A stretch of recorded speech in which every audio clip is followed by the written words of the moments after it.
அன்பான தேவ ஜனங்களே, மீண்டும் இயேசு கிறிஸ்துவின் நாமத்தினால உங்களை நாங்கள் இந்த யூடியூப் சேனலுக்கு வரவேற்கிறோம். போன எபிசோடில் ஏசாயாவின் புஸ்தகத்திலிருந்து நம்ம சில காரியங்களை நான் உங்களோடு கூட பகிர்ந்து கொண்டேன். லூக்காவின் புஸ்தகம் 4ஆம் அதிகாரத்தை கோட் பண்ணி நம்ம முடித்தோம். எப்படி ஆண்டவர் அபிஷேகத்தில் நம்ம நிறைந்திருக்கும் போது, when we are full of the Holy Spirit, what all the benefits, பரிசுத்த ஆவியில நிறைந்திருக்கும் போது நம்ம பிசாசை ஜெயிக்கிறவர்களா இருக்கிறோம். ஏசாயாவின் புஸ்தகத்திலிருந்து நம்ம பார்க்கும்போது, தேவனுடைய பலிபீடத்திலிருந்து அந்த அக்கினி தழல் ஏசாயாவின் நாவை தொட்ட பொழுது அவர் மனம் திரும்பினதை நம்ம பார்க்கிறோம். அதோடைய தொடர்ச்சியா இன்றைக்கு நான் உங்களோட கூட கண்டினியூ பண்ண விரும்புகிறேன்.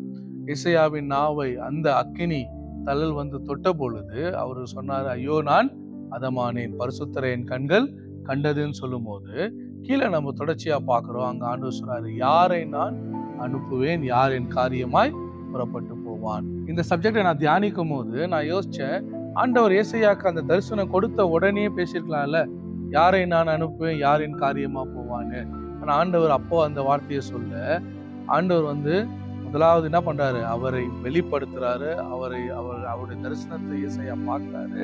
அடுத்து அவருக்குள்ள ஒரு பரிசுத்த ஆவியினால், அந்த அக்கினியினால் அவருக்குள்ள ஒரு மனம் திரும்புதலை கொண்டு வருகிறாரு. கீழே பார்க்கும்போது உடனே ஆண்டவர் சொல்லியிருக்கலாம், சரி நீ பரிசுத்தமாயிட்ட, உன்னுடைய நாவுகள் பரிசுத்தமாக்கப்பட்டிருக்கு, நீ புறப்பட்டு போய் என் வார்த்தையை சொல்லுன்னு சொல்லலாம். ஆனா ஆண்டவர் அந்த இடத்துல சொல்றாரு, யாரை நான் அனுப்புவேன், யார் என் காரியமாய் புறப்பட்டு போவான்னு. அப்போ ஆண்டவர் ஒருபோதும் ஒரு மனுஷனையோ அவர் கட்டாயப்படுத்துகிறவர் கிடையவே கிடையாது. You always wait for your willingness. உங்களுடைய ஒரு willingness இல்லாம ஆண்டவர் இந்த பூமியில எதையும் செய்யவே மாட்டாரு. அப்ப நீங்க ஆண்டவருக்கு இடம் கொடுக்கும் போது மாத்திரம்தான் நீங்க ஆண்டவருக்கு, லார்ட் ஐ எம் ரெடி, ஆண்டவரே நான் ஆயத்தமா இருக்கிறேன், என்னை அனுப்புங்க, என்னை பயன்படுத்துங்க, நான் உங்களுக்காக பயன் பண்ணுன்ற ஒரு விருப்பமும் வாஞ்சையும் உங்களுக்குள்ள இருக்கும் போது மாத்திரம்தான் ஆண்டவர் உங்களோடு கூட இணைந்து அவருடைய ராஜ்யத்தை இந்த பூமியில கட்டுகிறவரா இருக்கிறாரு. அப்போ ஆண்டவர் ஏசாயா கிட்ட சொல்றாரு, யாரை அனுப்புவேன்றாரு. ஏசாயா உடனே ரிப்ளை பண்றாரு, என்னை அனுப்பு, நானு போறேன்னு சொல்லி. இன்னைக்கு கூட இந்த செய்தியை கேட்கும் போது ஒருவேளை நீங்க அந்த ஒரு நிலைமையில இருக்கலாம், ஆண்டவரே என்னை நீங்க அனுப்புங்க, நான் புறப்பட்டு போறேன்னு. அப்படி நீங்க போகிற ஒரு மன நிலைமையில இருப்பீங்கன்னா, உங்களுக்கு நான் சொல்ற விஷயம், பரிசுத்த ஆவியினால அனுதினமும் நீங்க என்ன பண்ணுங்க, ஒவ்வொரு நாளும் நிறைந்தவர்களா நீங்க ஜெபம் பண்ணுங்க. ஏன்னா பரிசுத்த ஆவியினால நீங்க நிறைந்து ஜெபம் பண்ணும்போது உள்ளான மனுஷன் பலன் அடைகிறான், ஒவ்வொரு நாளும் அவன் பிரகாசம் அடைகிறான். அப்போ நம்ம இந்த உலகத்தை ஜெயிக்கிறவர்களாய் காணப்படுகிறோம். ஏசாயாவின் புஸ்தகத்துல 6ஆம் அதிகாரத்துல எப்படி ஆண்டவர் ஏசாயாவை பலப்படுத்தி அதுக்கப்புறம் அந்த மிஷன் வேர்டை கொடுத்தாரோ, யாரை நான் அனுப்புவேன், யார் என் காரியமா போவான்னு. இன்னைக்கு இதை கேட்கும் பொழுது ஒருவேளை நீங்க போன எபிசோட பார்த்த இதுல நீங்க தொடப்பட்டவர்களா இருந்தீங்கன்னா, உங்களை பார்த்து ஆண்டவர் கேட்கிறாரு, யாரை நான் அனுப்புவேன்னு. நீங்க அந்த பர்சனா இருந்தீங்கன்னா ஆண்டவர் உங்களை பார்த்து சொல்றாரு, நான் உன்னை பலப்படுத்தி உனக்கு சகாயம் பண்ணுவேன். ஆண்டவர் நிச்சயமா உங்களை என்ன பண்ணுவாரு, உங்களை பயன்படுத்துவார், அவருடைய ஊழியத்துக்கு உங்களை பயன்படுத்துவாரு. நீங்க எந்த விதத்திலும் தயங்காம உங்களை நீங்க ஆண்டவருக்கு ஒப்பு கொடுத்து பாருங்க. ஏன்னா எனக்கு ஒருவன் ஊழியம் செய்தால் பிதாவானவர் அவனை கனம் பண்ணுவார். உங்களுடைய அப்ரிசியேஷன், உங்களுடைய உயர்வு, உங்களுடைய மேன்மை எல்லாமே கர்த்தர் என்ன பண்ணிட்டாரு, உங்களுக்காக எல்லாவற்றையும் ஆயத்தப்படுத்திட்டாரு. ஏன்னா ரோமர் புஸ்தகத்துல எனக்கு ஒரு வசனம் ஞாபகம் எடுத்து உங்களுக்காக நான் எடுத்து வாசிக்கிறேன். ரோமர் புஸ்தகம் 8ஆவது அதிகாரம் 28ஆம் வசனத்திலிருந்து வாசிக்கிறேன். அன்றியும் அவருடைய தீர்மானத்தின்படி அழைக்கப்பட்டவர்களாய் தேவனிடத்தில் அன்பு கூறுவர்களுக்கு சகலமும் நன்மைக்கு ஏதுவாக நடக்கிறது என்று அறிந்திருக்கிறோம். தம்முடைய குமாரன் அநேக சகோதரருக்குள்ளே முதற்பேரானவராய் இருக்கும் பொருட்டு தேவன் எவர்களை முன்குறித்தாரோ அவர்களை தமது குமாரனுடைய சாயலுக்கு ஒப்பா இருப்பதற்கு முன்குறித்திருக்கிறார். எவர்களை முன்குறித்தாரோ அவர்களை அழைத்தும் இருக்கிறார். எவர்களை அழைத்தாரோ அவர்களை நீதிமான்கள் ஆக்கியும் இருக்கிறார். எவர்களை நீதிமான்கள் ஆக்கினாரோ அவர்களை மகிமைப்படுத்தியும் இருக்கிறார். இந்த ரோமர் 8ஆம் அதிகாரத்துல நம்ம வாசிக்கிறோம். இங்க நம்ம பார்க்கிறோம், தேவன் மேல அன்பு கூறவர்களுக்கு சகலமும் நன்மைக்கு எதுவாய் தேவன் செய்கிறவரா இருக்கிறார். அப்போ எவர்களை முன்குறித்தாரோ அவர்களை அழைத்தும் இருக்கிறார். முன்குறிக்கிறதுனா he is already chosen you. ஆண்டவர் உங்களை முன்குறித்து இருக்கிறார். You are the chosen vessel. தேவனால் தெரிந்து கொள்ளப்பட்ட பாத்திரம். முதல் என்ன பண்றாரு? முன் குறிக்கிறாரு, அடுத்து அவர் அழைக்கிறாரு, அப்புறம் அவர்களை நீதிமான்கள் ஆக்குறாரு, அதுக்கப்புறமா தேவன் அவர்களை மகிமைப்படுத்துகிறவரா இருக்கிறாரு. இன்னைக்கு நீங்க ஒரு வேளை நீங்க யோசித்து கொண்டிருக்கலாம், எனக்கு ஊழியத்தை பத்தி ஒன்றும் தெரியாது, இல்லை எனக்கு தேவனுக்காக எப்படி ஊழியம் செய்யணும்னு தெரியாது, என் வாழ்க்கையில தேவன் என்ன வைத்திருக்கிறான்னு எனக்கு தெரியல, நீங்க யோசித்து கொண்டிருக்கலாம். ஆனா இன்னைக்கு நான் உங்களை பார்த்து சொல்றேன், ஆண்டவர் யாரை நான் அனுப்புவேன் என்று சொல்லும் போது ஆண்டவர் நீங்க புறப்பட்டு போறதுக்கான வழியை அவர் உங்களுக்காக ஆயத்தம் பண்ணினவரா இருக்கிறாரு. நீங்க போக வேண்டிய வழி என்னதென்று உங்களுக்கு இன்னைக்கு தெரியாம இருக்கலாம். நீங்க உங்களுடைய டெஸ்டினி என்னதென்று உங்களுக்கு ஒண்ணுமே தெரியாம பிளாங்கா இருக்கலாம். ஆனா கர்த்தர் உங்களை முன் குறித்தவரா இருக்கிறாரு. உங்க வாழ்க்கையை குறித்து, உங்களுடைய டெஸ்டினியை குறித்து அவர் முன்னதாகவே எழுதினவரா இருக்கிறாரு. அதனால நீங்க ஒண்ணுமே யோசிக்க தேவையில்லை. Only thing you have to do is I am willing Lord. ஆண்டவரே, நானு ஆயத்தமா இருக்கிறேன், நானு சித்தமா இருக்கிறேன், ஆண்டவரே நான் ரெடியா இருக்கிறேன். Send me Lord. என்னை நீங்க என்னத்துக்காக முன்குறித்தீங்களோ, எதற்காக நீங்க அழைத்து இருக்கிறீங்களோ, எதற்காக என்னை நீதிமானாக்கி இருக்கீங்களோ, அதுல நீங்க என்னை மகிமைப்படுத்துவீங்க என்பதை நான் 100% இன்றைக்கு விசுவாசிக்கிற ஆண்டவரே. நான் உங்களோடு கூட டிராவல் பண்ண விரும்புறேன். பாருங்க, தனியா டிராவல் பண்றது இன்னைக்கு நிறைய பேர் பண்றாங்க. சில பேர் தனியா டிராவல் பண்றாங்க, சில பேர் ஆண்டவர் முன்னாடி போய் பின்னாடி டிராவல் பண்றாங்க, இன்னும் சில பேர் இவங்க முன்னாடி போய் ஆண்டவர் பின்னாடியே விட்டுறாங்க. ஆனா இன்னைக்கு ஆண்டவர் சொல்றாரு, நான் உன்னோடு கூட டிராவல் பண்ண விரும்புறேன். நான் பின்னாடியோ இல்லை முன்னாடியோ இல்லை, நான் உன் கூட உன்னை சுமந்து உன்னை கொண்டு செல்ல நான் உன்னோடு கூட வருகிற தேவனா இருக்கிறேன். ஆண்டவர் உன் கரத்தை பிடித்து உன்னுடைய டெஸ்டினியில கொண்டு போறதுக்கு அவர் ஆயத்தமா இருக்கிறாரு. ஆனா இன்னைக்கு நீங்க ஆயத்தமா இருக்கீங்களா? நீ ஆயத்தமா இருக்கிறாயா? ஆயத்தமா இருந்தீங்கன்னா ஆண்டவர் பார்த்து சொல்லு, இதோ அடியேன், என்னை அனுப்பான், நான் ரெடியா இருக்கிறேன். அவர் என்ன பண்றாரு? உங்களுக்கான பிளானை நீங்க போறதுக்கு முன்னாடியே அவர் முன்பதாக போகிறவரா இருக்கிறாரு. உங்களுக்கு தான் அது ஒரு புதிய அனுபவம். ஆனா ஆண்டவருக்கு அது புதிய அனுபவம் இல்லை. ஆண்டவர் உங்களை அந்த இடத்துல கொண்டு போறதுக்கு முன்னாடியே அவர் அதன் வழியா போயிட்டு எல்லாத்தையும் ப்ரிப்பேர் பண்ணிடுறாரு. நம்ம போக வேண்டிய வழி எல்லாத்தையும் ப்ரிப்பேர் பண்ணிடுறாரு. சில கேமுங்கெல்லாம் நம்ம பார்க்குறோம். என்ன பண்றோம்? ஒரு கேம் அதோடைய ஆரம்பமும் எண்டும் ஃபுல்லா ரெடி பண்ணிட்டு தான் அந்த கேம் என்ன பண்ணுவாங்க, ஆடுறதுக்கு நம்ம ஆப்ல பாக்குறோம். அதே போலதான் ஆண்டவர் நம்ம வாழ்க்கை என்றதான ஒரு காரியத்தை ஆண்டவர் முன்பதாக என்ன பண்றாரு? ஃபுல்லா ப்ரிப்பேர் பண்ணிடுறாரு. Is already predestined. நீங்க போற வழியில எங்க பள்ளம் வரும்னு உங்களுக்கு தெரியாது, எங்க ஆற கடக்கணும்னு உங்களுக்கு தெரியாது, எங்க அக்கினியில நீங்க நடந்து போகணும்னு உங்களுக்கு தெரியாது. ஆனா ஆண்டவர் அதன் வழியா கடந்து போயிருக்கிறதுனால அவரு உங்களுக்கான வழியில நீங்க எங்க ஆறு வருமோ அந்த இடத்துல அவர் உங்களை சுமக்கிறவரா இருக்கிறாரு. எங்க அக்கினியை நீங்க கடக்கணுமோ அந்த இடத்துல நீங்க வேகாதபடிக்கு, உங்க முடியும் கூட கருகி போகாதபடிக்கு அவர் அதை தாண்டி போக உங்களை அவர் சுமந்து செல்கிறவரா இருக்கிறாரு. ஆனா நம்ம செய்ய வேண்டியது ஒண்ணுதான். we have to say, Lord, I am ready, Lord, use me for your kingdom. ஆயத்தமா இருக்கிறேன், என்ன நீங்க பயன்படுத்து. இன்னைக்கு இந்த தேவனை நீங்க தெரிந்து கொண்டு ஊழியம் செய்யறதுக்கு உங்களை ஒப்பு கொடுப்பீங்கன்னாக்கா, இன்னொரு வசனம் கூட எனக்கு ஞாபகம் வருது. மத்தேயுவின் புஸ்தகத்துல 9வது அதிகாரத்துல நம்ம பார்க்கிறோம், இயேசு கிறிஸ்து என்ன பண்றாரு? அநேக கிராமங்களுக்கு சுற்றி திரிந்து அவரு நடந்து ஊழியம் செய்து வரும்போது அந்த இடத்துல பார்க்கிறோம், அவரு அங்க திரளான ஜனங்களை அவர் என்ன பண்றாரு? பார்க்கிறாரு. உங்களுக்காக அந்த வசனத்தை வாசிக்கிறேன் நான். மத்தேயுவின் புஸ்தகம் 9வது அதிகாரம் 35வது வசனம்.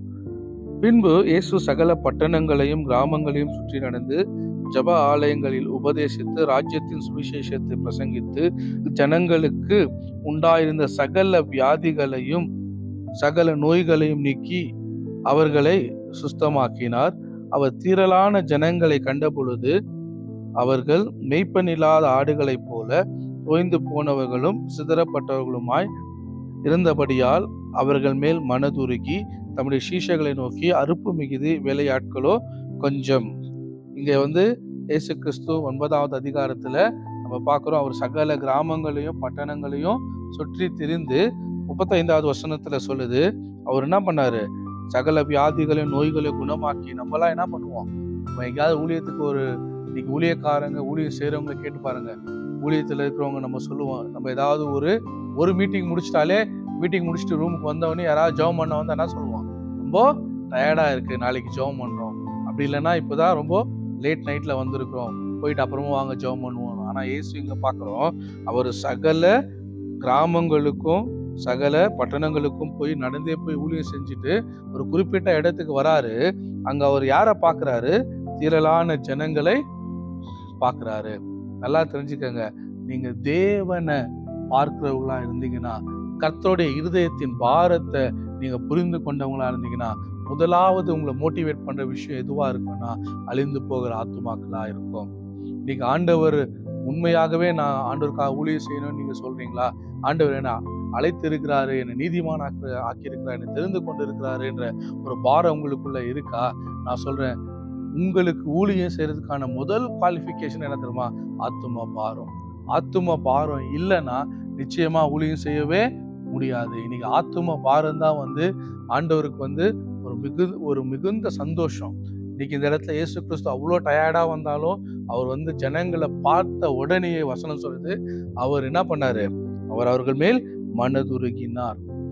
இன்னைக்கு ஒருவேளை ஆத்தும பாரம் இல்லைன்னு நீங்க நினைப்பீங்கன்னாக்கா, உங்களுக்கு ஆத்தும பாரம் இல்லாம இருக்கும்னா, நான் சொல்றேன், ஆண்டுடைய கம்பேஷனுக்காக ஜெபம் பண்ணுங்க, ஆண்டுடைய மனதுருக்கத்துக்காக ஜெபம் பண்ணுங்க. ஏன்னா கர்த்தருடைய மனதுருக்கம் தான், இயேசுவினுடைய மனதுருக்கம் தான் நம்முடைய இருதயத்துல ஆத்தும பாரத்தை கொண்டு வருகிறதா இருக்கிறது.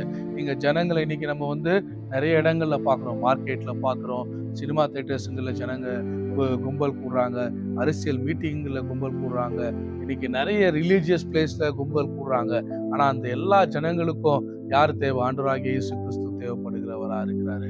ஏன்னா இயேசுசாமி சொன்னாரு, நிறைய பேர் இன்னைக்கு ரொம்ப எக்ஸைட்மெண்ட்ல பேசுவாங்க, இயேசு சீக்கிரமா வர போறாருன்னு. நானும் கூட விசுவாசிக்கிறேன், நீங்களும் கூட விசுவாசிப்பீங்கன்னு நான் நம்புறேன். இயேசு கிறிஸ்து அநேக கிராமங்களுக்கு பட்டணங்களுக்கு அவர் நடந்து திரிந்து அந்த ஜனங்களை பார்த்த போது அவருக்குள்ள ஒரு மனதுருக்கம் வந்தது. மனதுருக்கம் வந்தவனே இயேசுசாமி சொன்னாரு, அறுப்பு மிகுதியா இருக்கு, வேலையாட்களோ கொஞ்சமா இருக்காங்கன்னு. இன்னைக்கு நம்ம ஊழியம் செய்யறோம்னா அதுக்கு முதலாவது ஒரு குவாலிஃபிகேஷன் என்னன்னா மனதுருக்கம். இன்னைக்கு இதை பார்த்து கொண்டு கேட்டுக்கொண்டு இருக்கிறதான உங்களுக்கு நான் சொல்றேன், நீங்களும் ஆண்டவர் சமூகத்துல, ஆண்டவரே எனக்குள்ள கம்பேஷனை கொடுங்க ஆண்டவரே, அழிந்து போறதான ஆத்துமாக்களை ஜனங்களை பார்க்கும்போது நமக்கு என்ன கம்பேஷன், நமக்குள்ள கம்பேஷன் வருதா இல்லையா? இன்னைக்கு கம்பேஷன் வரலன்னா அந்த கம்பேஷனை நீங்களா உருவாக்க முடியாது, அது பரிசுத்த ஆவியானவர்னால நமக்கு கொடுக்கப்படுகிறதா இருக்குது. இயேசு தான் அந்த மனதுருக்கத்தை நமக்குள்ள அவர் ஊற்றுகிறவரா இருக்கிறார். சீஷைகள்ல உடனே அவர் பார்த்து சொன்னாரு, வேலையாட்களோ கொஞ்சமா இருக்கிறாங்க, அறுப்போ மிகுதியா இருக்கு. உடனே என்ன பண்ணுங்க?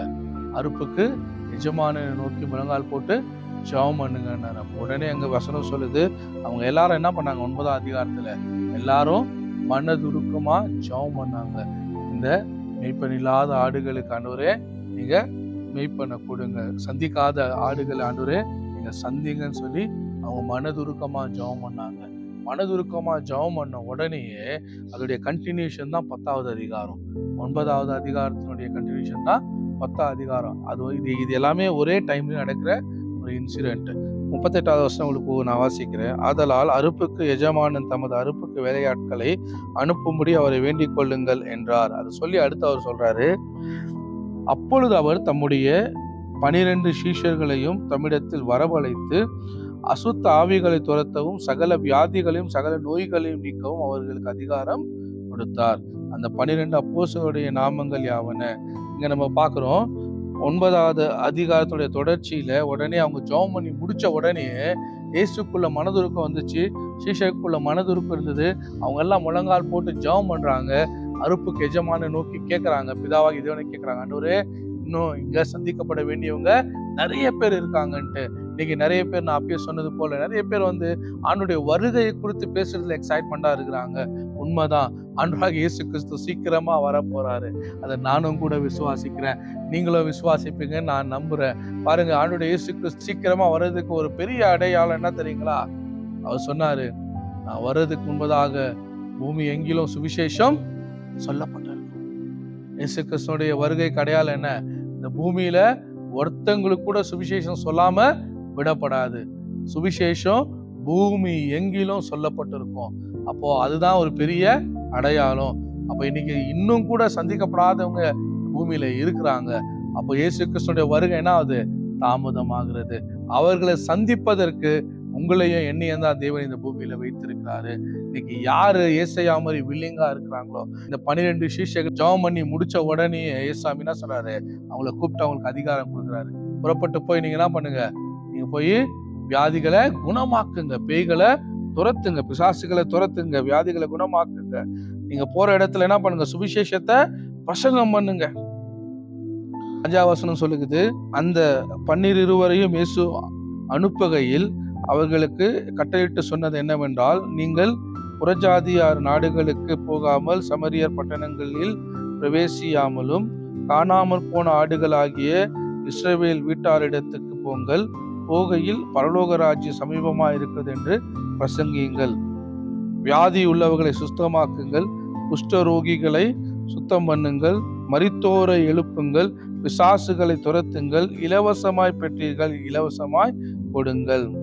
அப்ப ஏசாமிங்க சொல்றாரு, நீங்க என்ன பண்ணுங்க, யாரெல்லாம் தொலைந்து போய் இருக்கிறாங்களோ, ஆண்டோடைய வசனத்தை தெரியாம இருக்கிறாங்களோ, இல்ல தெரிஞ்சோ இன்னும் அவங்க என்ன ஆயிருக்காங்க, ஆண்டோருக்குள்ள இல்லாம தொலைஞ்சு போயிருக்காங்க. காணாமற் போன ஆடை போல, அந்த 100 ஆடு வச்சிருந்த மனுஷங்கிட்ட ஒரு ஆடு என்ன ஆயிருக்கு, தொலைஞ்சு போயிருக்கு. ஆனா அந்த எஜமானன், அந்த மேய்ப்பன் என்ன பண்ணல, ஒரு ஆடு தானேன்னு சொல்லிட்டு அவரு வீடுல அவருக்குள்ள ஒரு மனதுருக்கு இருந்துச்சு.